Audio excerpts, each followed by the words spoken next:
Welcome back to exploring with Janu. ఇవాటి video ఏంటంటే, ఇంకా జేఈఈ మెయిన్స్కి పర్ఫెక్ట్గా చూస్తే 2 months మాత్రమే టైం ఉంది. ఈ 2 months మీరు ఎలా ప్లాన్ చేసుకోవాలి, ఏ స్ట్రాటజీస్ని ఫాలో అవ్వాలి, ఎలా పేపర్ అనాలిసిస్ చేయాలి అనేది కంప్లీట్గా చెప్తాను. అండ్ ఇంకోటి ఏంటంటే, మెయిన్ ఇంపార్టెంట్ పాయింట్ ఒకటి ఉంది, అది లాస్ట్లో మీకు నేను చెప్తాను. సో వీడియోని ఎక్కడ స్కిప్ చేయకుండా ఎండ్ వరకు చూడండి. ఈ వీడియో మీకు యూజ్ అయింది అనుకుంటే లైక్ చేసి షేర్ చేసి, మీరు ఇప్పటి వరకు మన ఛానల్ సబ్స్క్రైబ్ చేయకపోతే వెంటనే సబ్స్క్రైబ్ చేయండి. చాలామంది వచ్చేసి లాస్ట్ 2 months టైంలో ప్యానిక్ అయిపోతారు. అంటే ఇప్పటి వరకు చదివినా దాన్ని పక్కన పెట్టేసి, అంటే భయం స్టార్ట్ అవుతుంది, ఎగ్జామ్స్ దగ్గరకు వస్తున్నాయి, ఇప్పటివరకు ఏం చదవలేదు, చదివినా అలాంటి థాట్ వచ్చి ప్యానిక్ స్టార్ట్ అయిపోద్ది. కానీ ఈ టైంలోనే మీరు కరెక్ట్గా చదివితే మంచి ర్యాంక్ వచ్చే ఛాన్సెస్ ఉన్నాయి. సో ఈ టైంని మంచిగా యూటిలైజ్ చేసుకోండి కరెక్ట్ ప్లాన్తో. ఇంకా 2 months టైం ఉంది కాబట్టి 1 month వచ్చేసి లైక్ నవంబర్, ఇంకా అక్టోబర్ అయిపోయింది, నవంబర్లో వచ్చేసి మీరు కాన్సెప్ట్స్ ఇవన్నీ రివైజ్ చేయండి. మీరు రాసుకుంటారు కదా నోట్స్, షార్ట్ నోట్స్ ఇలాంటివి ప్రిపేర్ చేసుకుంటారు కదా, ఆ కాన్సెప్ట్స్ అన్నీ రివైజ్ చేయండి. లేకపోతే ఏం చేస్తారంటే, లైక్ హ్యాండ్ బుక్స్ ఉంటాయి, అమెజాన్లో దొరుకుతాయి, ఇలాగా దొరుకుతాయి, కెమిస్ట్రీ కానీ ఫిజిక్స్ కానీ మ్యాథ్స్ ఫార్ములాస్కి ఇలా దొరుకుతాయి. ఒకసారి మీరు షార్ట్ నోట్స్ ప్రిపేర్ చేసుకోకపోతే వాటిని ట్రై చేయండి, లైక్ ఆర్డర్ పెట్టుకొని చూడండి. ఒకవేళ మీకు యూజ్ అవుతుంది అనుకుంటే ఉంచుకోండి, లేకపోతే రిటర్న్ ఆప్షన్ ఉంటే రిటర్న్ పెట్టేయండి. అండ్ హ్యాండ్ బుక్స్ అయితే మ్యాక్సిమం యూజ్ అవుతాయి.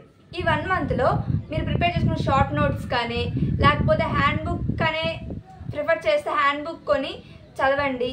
అండ్ ఒక చాప్టర్ తీసుకుంటే ఆ చాప్టర్ని కాన్సెప్ట్ రివైజ్ చేసి తర్వాత పీవైక్యూ బుక్ తీసుకొని, చాప్టర్ వైజ్ బుక్స్ ఉంటాయి అవి తీసుకొని మినిమం ఒక టాపిక్ రిలేటెడ్ ఒక 10 questions అయినా చేయండి.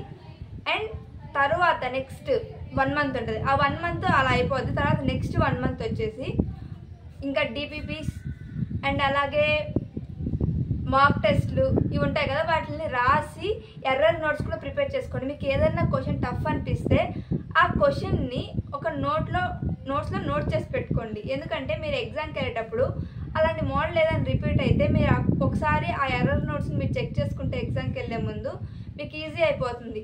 ఒకవేళ అలాంటి మోడల్ క్వశ్చన్ కానీ అక్కడ వస్తే యూజ్ అవుద్ది మీకు. సో అలాగే మీకు ఏదైనా టఫ్ అనిపిస్తే అలాంటి నోట్ చేసి పెట్టుకోండి, ఎర్రర్ నోట్స్ ప్రిపేర్ చేసుకోండి. అలాగే ఫార్ములాస్ షార్ట్గా రాసుకోండి. లైక్ ఇప్పుడు హ్యాండ్ బుక్లో కానీ మీరు ప్రిపేర్ చేసుకున్న షార్ట్ నోట్స్లో కానీ కొద్దిగా డెప్త్గా రాసుంటారు కదా, అలా కాకుండా ఒక చాప్టర్కి సంబంధించిన మెయిన్ ఫార్ములాస్ ఉంటాయి కదా, అవి ఒక వన్ పేపర్లో లైక్ టోటల్ చాప్టర్ కంప్లీట్ అయిపోవాలి. అలాగే ఫార్ములాస్ నోట్ చేసుకోండి. అది మీరు ఎగ్జామ్కి వెళ్ళే ముందు చాలా బాగా యూజ్ అవుతుంది. నెక్స్ట్ 1 month ఇక్కడ మీరు ఏం చేయాలంటే, పీవైక్యూస్ని సాల్వ్ చేస్తూ, మార్క్ టెస్ట్లను రాస్తూ, వాటిని అనాలిసిస్ చేస్తూ ప్రిపేర్ అవ్వండి. సో ఇలాగనే మీరు కానీ ఫాలో అయితే ఖచ్చితంగా ఒక మంచి ర్యాంక్ అయితే తెచ్చుకోగలుగుతారు. ఇంపార్టెంట్ పాయింట్ చెప్తాను కదా గైస్, అదేంటంటే కంపారిటివ్లీ సెకండ్ సెషన్ కంటే మీరు ఫస్ట్ సెషన్లోనే ఎక్కువ పర్సెంటేజ్ స్కోర్ చేసుకోగలరు. ఎందుకంటే ఫస్ట్ సెషన్తో పోల్చుకుంటే సెకండ్ సెషన్లో స్టూడెంట్స్ ఎక్కువ మంది యాడ్ అవుతారు, నార్త్ ఇండియన్స్ వీళ్ళు ఎక్కువ మంది యాడ్ అవుతారు. ఫస్ట్ సెషన్లో కాస్త తక్కువ మంది ఉంటారు, కాంపిటీషన్ కాస్త తక్కువ ఉంటుంది కంపారిటివ్లీ సెకండ్ సెషన్. అండ్ ఇంకోటి ఏంటంటే, మీరు ఫస్ట్ సెషన్లో మీకు అంత స్ట్రెస్ ఏమి ఉండదు. ఫస్ట్ సెషన్ అయిపోయిన తర్వాత ఐపీ ఎగ్జామ్స్ ఉంటాయి, మళ్ళీ ఎంసెట్ అని, తర్వాత జేఈఈ మెయిన్స్, మళ్ళీ అప్పుడు మీరు కాస్త అన్ని ఎగ్జామ్స్ వల్ల కన్ఫ్యూజ్ అయిపోతారు. సో మీరు ఇప్పుడే కానీ మంచిగా ప్రిపేర్ అయ్యి రాస్తే 2 monthsలో జేఈఈ మెయిన్స్ ఫస్ట్ సెషన్లోనే ఎక్కువ పర్సెంటేజ్ స్కోర్ చేసుకోగలరు కంపారిటివ్ సెకండ్ సెషన్ కన్నా.